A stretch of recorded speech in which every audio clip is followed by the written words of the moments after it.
चरित अति पावन, मधुर सरस अरु अति मन भावन।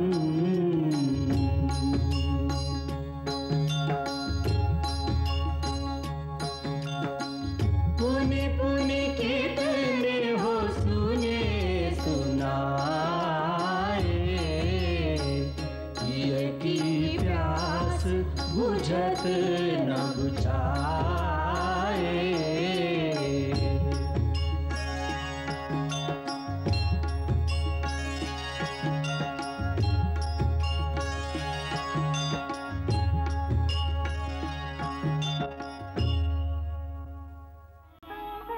परंतु मी दुसरा विवाह करावा हा उपाय मला मंजूर नाहीये। प्रजेसाठी आम्ही आमच्या सुखाचं बलिदान केलं। देवी सीतेने आपल्या सर्वस्वाचं बलिदान केलं। प्रजेसाठी इतका मोठा त्याग म्हणजे कुठल्याही राजकुळासाठी बहुमूल्य आहे। बलिदान एक उच्च आदर्शाचं प्रतीक आहे। बलिदानाने धर्माला शक्ती मिळते, परंतु माझ्या दुसऱ्या विवाह करण्याने माझ्या एकपत्नी व्रताचं खंडन होतंय। त्यानं धर्माचा ऱ्हास होईल, त्याची शक्ती नाही वाढणार।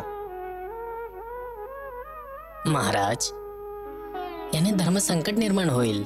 शास्त्रांमध्ये शोधा, अशा धर्मसंकटाचा काहीतरी उपाय असेलच ना? उपाय आहे। अशा परिस्थितीत पत्नीच्या स्थानावर तिची मूर्ती ठेवण्याची प्रथा आहे। शास्त्र म्हणतात की अशा परिस्थितीत ब्राह्मण कुशाची, क्षत्रिय सोन्याची, वैश्य चांदीची आणि शूद्र तांब्याची मूर्ती बनवून शेजारी ठेवू शकतात। महाराज, मी तुमच्याशी सहमत आहे की तुमच्यासाठी कुणा दुसऱ्या व्यक्तीशी विवाह करणे धर्मविरोधी ठरेल। म्हणून मी विश्वकर्माकडे प्रार्थना करेन की त्यांनी देवी सीतेची सुवर्ण प्रतिमा तयार करावी।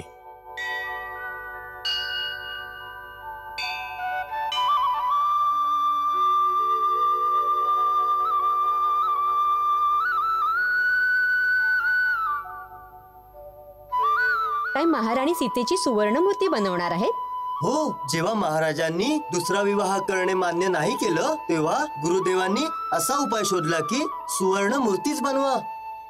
आपले महाराज खरोखरीच मर्यादा पुरुषोत्तम आहेत। मी नेहमीच असा विचार करते की अशा सत्याच्या उपासकाने एका खोट्या कलंकासाठी देवी सीतेचा त्याग कसा काय केला असावा? आम्ही तर ऐकलंय की महाराज त्यागाच्या बाजूने कधीच नव्हते। ते तर स्वतः राज्य सोडायचं असं म्हणत होते, परंतु महाराणी सीतेने त्यांना असं करण्यापासून हे सांगून अडवलं की यामुळे रघुकुलाचा राजा सामान्य मानवासमान दुर्बल दिसेल। खरंच देवी सीता परम सती होत्या। त्यांनी या धर्तीवरच्या समस्त स्त्री जातीचा मान वाढवला आहे। हो, ते तर आहेच। ऐकलत का? महाराजांनी दुसऱ्या विवाहाच्या प्रस्तावाला नकार दिला आहे। बाबांनो, महाराजांनी तर हे सिद्ध करून दाखवलंय की भले प्रजा कितीही निंदा करो, परंतु त्यांनी आपल्या मनातून सीता मातेला सदैव पवित्रच समजलं आहे। त्यांनी दुसऱ्या विवाहाचा प्रस्ताव हे सांगून अव्हेरला आहे की यामुळे महाराणी सीतेच्या पावित्र्याचा अपमान होईल। त्या सदैव निर्दोष होत्या, म्हणून यज्ञात माझ्या पत्नीच्या जागेवर कोणी नाही बसू शकत। तिथं त्यांची सुवर्ण मूर्तीच बसवली जाईल। हो, धन्य आहेत राजा राम। आपण सर्वांनी देवी सीतेची किती निंदा केली, परंतु ते आजपर्यंत आपल्याला काहीही बोलले नाही, कधी चिडले देखील नाहीत। उलट आपल्या समाधानासाठी त्यांनी देवी सीतेचा त्याग देखील केला।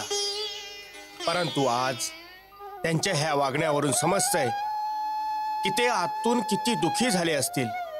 आपल्याला तर लाजेने मरण पत्करलं पाहिजे। शरम कशाची भाऊ? त्यावेळी प्रजेला योग्य वाटलं तेच त्याने केलं। जे राजाला करायला हवं होतं तेच राजाने केलं। मित्रांनो, मी तर परत हेच सांगतो की आपल्या सर्वांना राजाकडे जाऊन ही प्रार्थना केली पाहिजे की महाराणी सीता जिथेही असतील तिथून त्यांना आदरपूर्वक परत आणलं जावं। प्रजेने परत अग्निपरीक्षेची मागणी केली तर मग काय करायचं? म्हणूनच माझ्या मताने महाराजांनी खूपच बुद्धी वापरून निर्णय घेतला आहे. म्हणून तर देवी सीतेच्या जागी सोन्याची सीता ठेवली. आता घ्या करून अग्निपरीक्षा. खरी गोष्ट अशी आहे, आज महाराज रामांनी आपण स्त्रियांना असा सन्मान दिला आहे की पिढ्यानपिढ्या समस्त स्त्री जाती त्यांची ऋणी राहील. हो सुनबाई, ज्या स्त्रीला आजपर्यंत अबला समजून समाज तिच्यावर वाटेल तशी तिच्यावर चिखलफेक करत होता, त्याच अबला नारीला महाराज रामांनी पूजेच्या स्थानी बसवून तिला शक्तीचं रूप बनवलं आहे. मुली, ऐकलंस का तू? महाराज रामाने काय केलं ते? काय? त्यांनी दुसरा विवाह करण्यास नकार दिला आहे.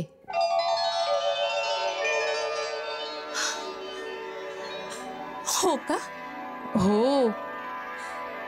असं बोलतात की त्यांनी सांगितलंय की माझी सीता निर्दोष होती, गंगेप्रमाणे पवित्र होती. दुसरा विवाह करून मी तिचा अपमान नाही करणार. मग त्या यज्ञाचं काय होणार? त्याचा उपाय त्यांनी शोधून काढलाय.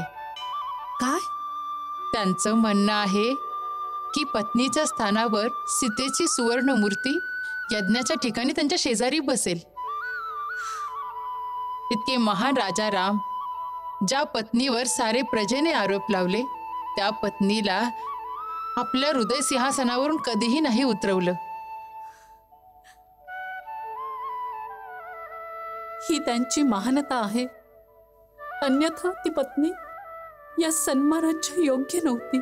तू हे कसं म्हणू शकतेस, जसे की तू तिला ओळखतेस? नाही माते, असंच तोंडून निघून गेलं. सगळे स्त्री पुरुष तर इतके महान नाही असू शकत ना, जितके श्रीराम आहेत. परंतु सीतेच्या महानतेवर तर संशय नाही असू शकत. गुरुदेवांनी लिहिलेलं रामायण जेव्हा लवकुश गातात, मीही कधी कधी ऐकते. त्यामध्ये सीतेचं चरित्र ऐकून आपोआपच अश्रू वाहतात. जितकी दुःख तिनं सहन केलीत, तितकी कोण सहन करू शकेल? हो आई, आपल्या आपल्या कर्मानुसारच तर सुख दुःख मिळतात.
प्रणाम गुरुदेव.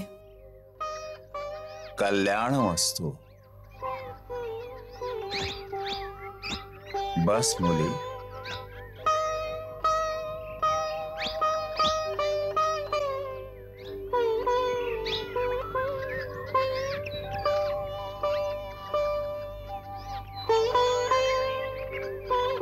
गुरुदेव, माझ्याकडून एक पाप झालं आहे, त्याचं मला प्रायश्चित्त करावं लागेल.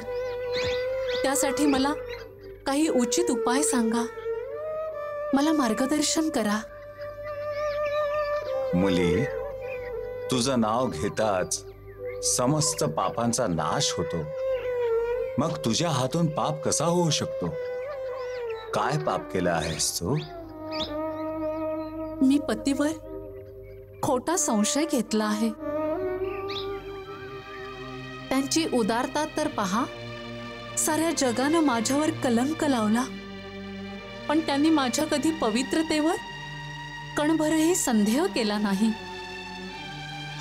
आणि मी एक आहे की कुठून तरी काहीतरी ऐकलं की राजा यज्ञासाठी दुसरा विवाह करणार, तर मी त्यांच्यावर अविश्वास दाखवला. भगवन प्रेम तर विश्वासाच्या पायावर उभं राहू शकतं.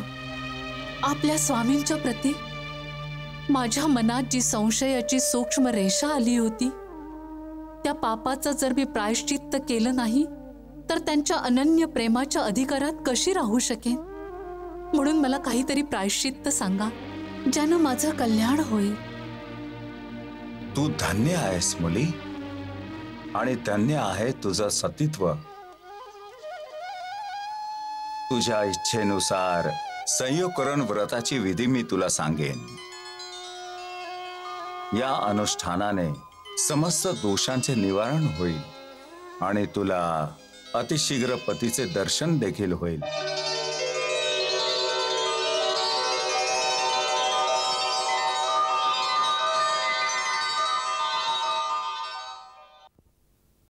काशी नरेश महाराज प्रतार्दन आपल्या दर्शनासाठी येत आहेत.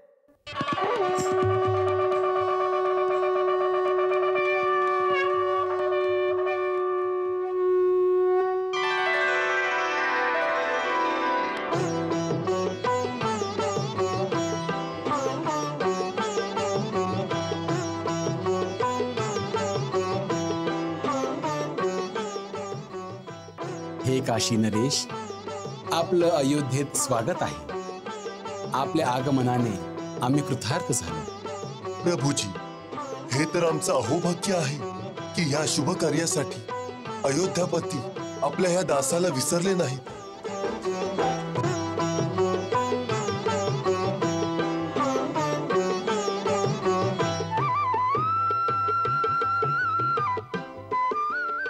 किष्किंधा नरेश, वानरराज महाराज सुग्रीव, वृक्षराज जांबुवंत, युवराज अंगद आणि पवनपुत्र महाबली वीर हनुमान यांच्या सहित येत आहेत हो.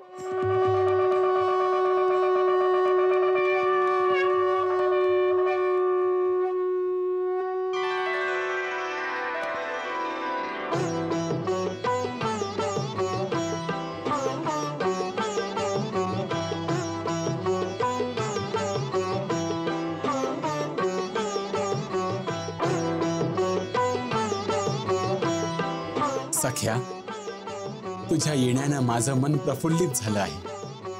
माझे प्रभू, आपण तर माझं सारं जीवन सफल करून टाकलं आहे.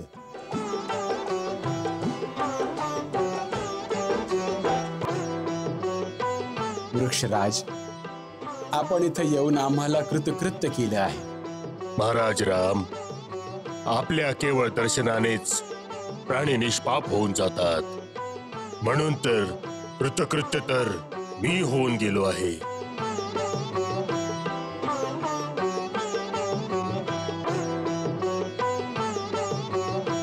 युवराज अंगद, तुला लक्ष्मणच्या सोबतीने यज्ञासाठी आलेल्या ऋषी मुनींच्या सेवेचा भार उचलावा लागेल.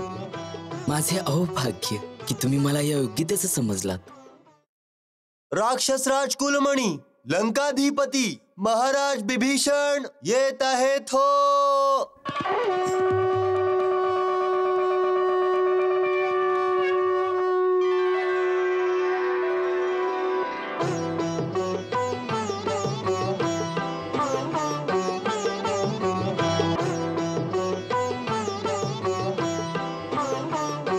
महाराज बिभीषण, तुमच्यासारख्या मित्राच्या आगमनाने आमच्या मनात उत्साह संचारला आहे. आपण ह्या यज्ञासाठी येऊन आमचा गौरव वाढवला आहे. प्रभू, आपल्याद्वारे केलेल्या स्वागताने गौरव तर आमचं वाढवलं आहे. समस्त लंकावासी आपल्या या परमस्नेहासाठी आपले सदैव अनुग्रहित राहतील.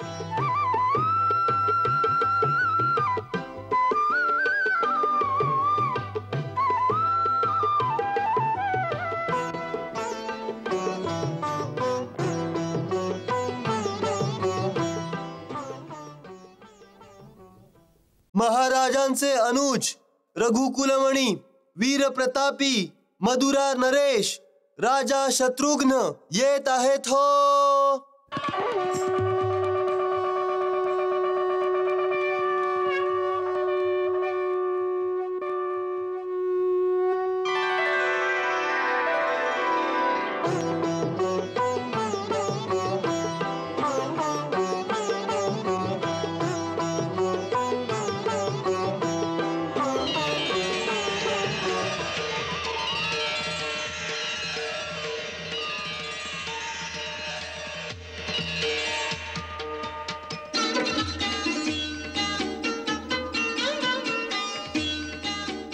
वीर भावा, यशस्वी भव.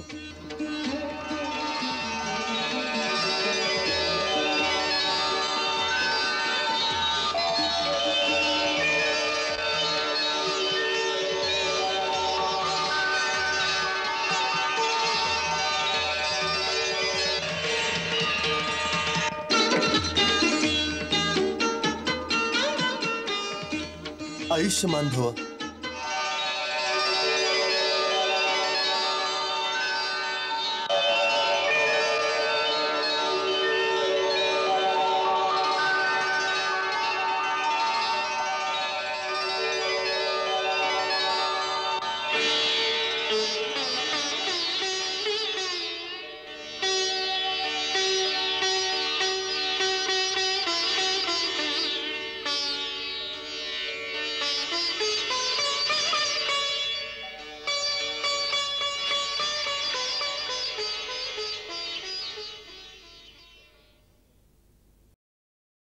शत्रुघ्न, तुझ्या राज्यात सारं कुशलमंगल तर आहे ना?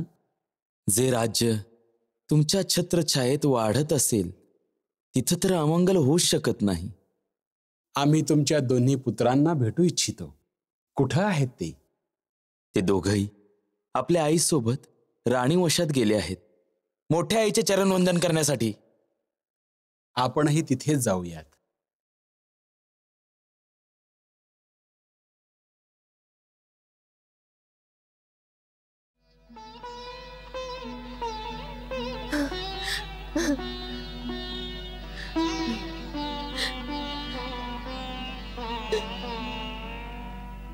आयुष्यमान भव मुली, आयुष्यमान भव.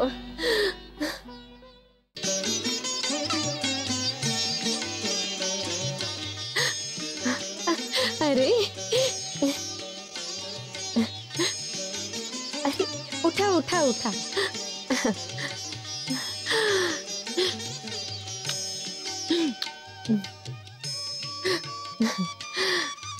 किती गुणी आहात तुम्ही. श्रुतकीर्ती, खूपच छान आहेत हे दोघं. माताजी, ही सारी तर आपली कृपा आहे. ताई, असं ऐकलंय की श्रुतकीर्ती आली आहे. श्रुतकीर्ती?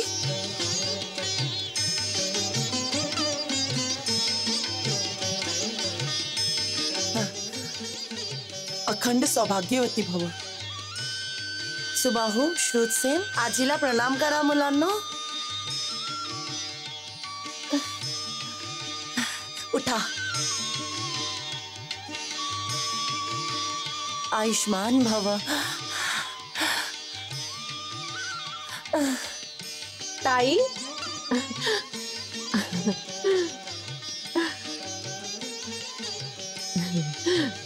सौभाग्यवती भव.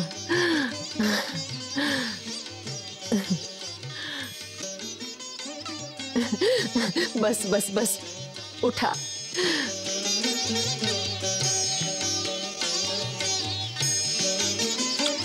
चिरंजीवी भव.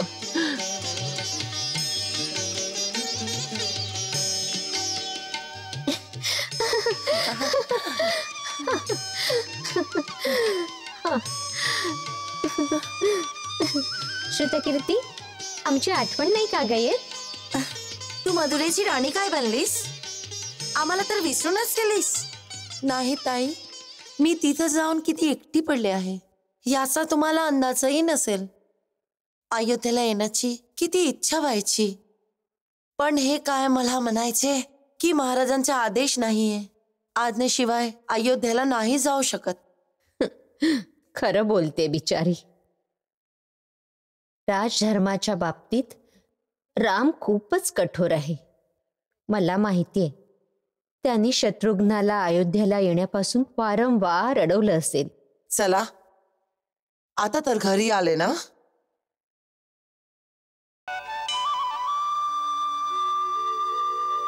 अरे तुम्ही तिथे का उभे आहात? या आपल्या भावांना भेटा. हे भाऊ कुठून आले आहेत? मदुरेवरून आले आहेत. सुबाहू आणि श्रुतसेन दोघेही शत्रुघ्न काकांची मुलं आहेत. या यांना भेटा.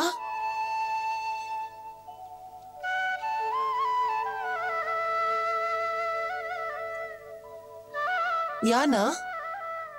तुमच्या भावांकडे जा.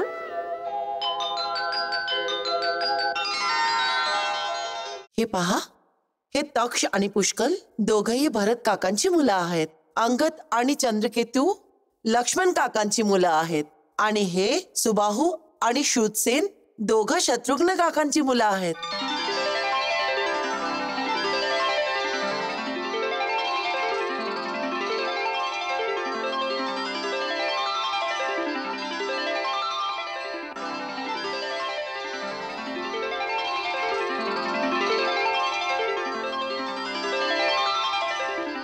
राजमाता महाराज आपल्या दर्शनासाठी येत आहेत.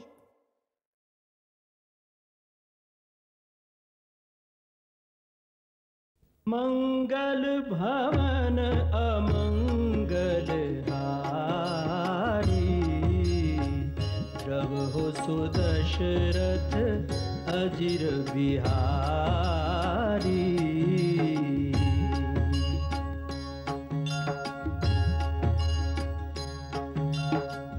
सीताराम चरित अति पावन, मधुर सरस अरु अति मन भावन.